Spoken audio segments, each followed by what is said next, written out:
breve historia del chabolismo en Barcelona.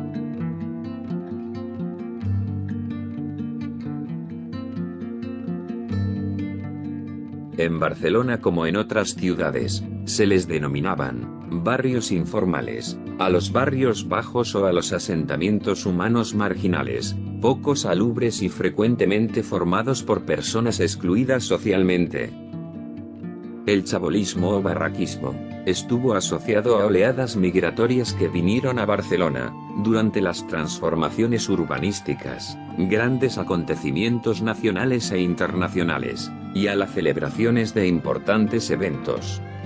Según los archivos de la época, se recoge que ya en la ciudad de Barcelona amurallada, del siglo XVIII, vivían familias en chabolas, dentro y fuera de las murallas. Durante gran parte de los siglos XVIII, XIX y XX, fue progresivo el aumento de la migración de otros lugares de España hacia Barcelona, debido principalmente a la celebración de importantes eventos internacionales, tales como la Revolución Industrial del año 1820, Exposición Universal en Barcelona de 1888, Plan Urbanístico del Ensanche del 1917 al 1929, Exposición Internacional de Barcelona de 1929 al 1930, Construcción del Metro de Barcelona 1950, Copa Mundial de Fútbol 1982, Juegos Olímpicos de Barcelona 1992,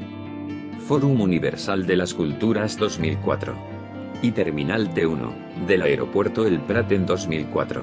Durante los años 50 y 60, tras la gran ola migratoria llegada a Barcelona, procedentes de los pueblos de Murcia, Andalucía, Extremadura y de la Cataluña interior, alcanzó el número de 20.000 barracas, donde vivían 100.000 personas.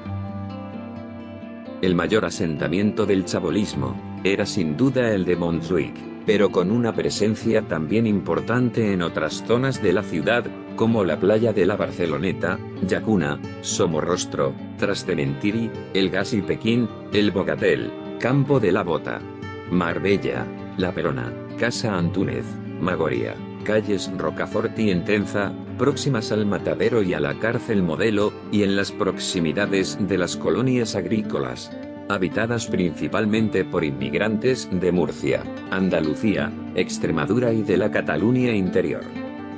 El sevillano era el tren que utilizó la mayoría de emigrantes en la década de los 50 y 60 para viajar hasta Cataluña. Era el tren donde viajaron miles de andaluces desde su tierra natal hasta la estación de Francia en Barcelona. Trenes vestidos de verde esperanza, que bajaban en sus andenes, cerca de 2 millones de personas, las más valientes, las más emprendedoras o las más necesitadas. Los trenes que cruzaban la península en busca de un Mediterráneo industrial y protector. En un país donde más de la mitad de la población se dedicaba a las tareas agrícolas, las sucesivas sequías y el secular retardo de la agricultura dejaron sin alimento a miles de familias, y una desproporcionada desigualdad entre el mundo rural y el urbano. El sevillano salía a las 19 horas, y llegaba a mediodía del día siguiente. Eran 15 o 17 horas de trayecto, donde el cambio de locomotora en los 50 se hacía constante, pues la red estaba electrificada solo de Barcelona hasta Tarragona. Aquellos trenes seguían por la costa hasta Valencia, donde ya enfilaban hacia el interior vía Albacete. Ese tren, hoy desaparecido, permanece en el recuerdo de los más veteranos que todavía narran con su voz las historias que vivieron en ese interminable viaje. El sevillano, el Esangay y el Botejara son los nombres como popularmente el público conocía a estos trenes que atravesaban la península. El Esangay era el tren que hacía el recorrido de La Coruña, Vigo a Barcelona. El tren Barcelona-Badajoz era conocido con el apodo de Botejara. Y el sevillano era el que iba de Andalucía a Barcelona, conocido en Sevilla como el catalán. Eran trenes de asientos de madera, maletas de cartón, olor a fiambre, lleno de hombres solitarios o familias completas, donde se compartía la comida de las fiambreras, se alimentaba la esperanza y se forjaban grandes sueños, mientras se trataba de disipar los miedos hacia lo desconocido. Un tren tan lento que la gente saltaba a airearse, orinar y tomar un café en la cantina y que permitía subirse sin demasiada prisa, cuando reemprendía su costosa marcha, tras una larga parada en la estación. Un tren lento, donde todos dormían sentados, con ventanas abiertas, para mitigar el agobiante calor. El sevillano no era el único tren que recuerda a la inmigración de aquella España. A su nombre deben unirse también el gallego, el extremeño, y otros con origen en Madrid, que llevaron hacia Cataluña toda la emigración del centro de la península.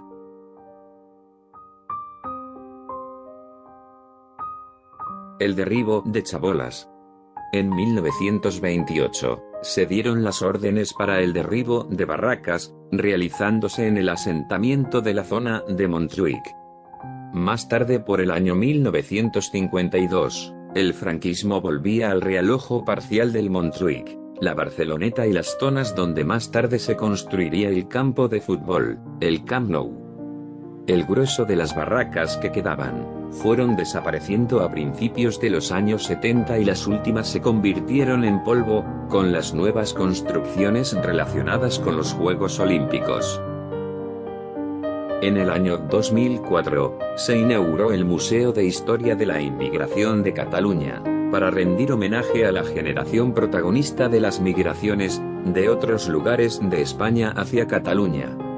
El museo permite hoy a los más jóvenes conocer los entresijos de esta parte de la historia de una España olvidada, salvo para aquellos que tuvieron que pasar el trance de dejar sus pueblos y emigrar a una tierra muy distinta en busca de una oportunidad.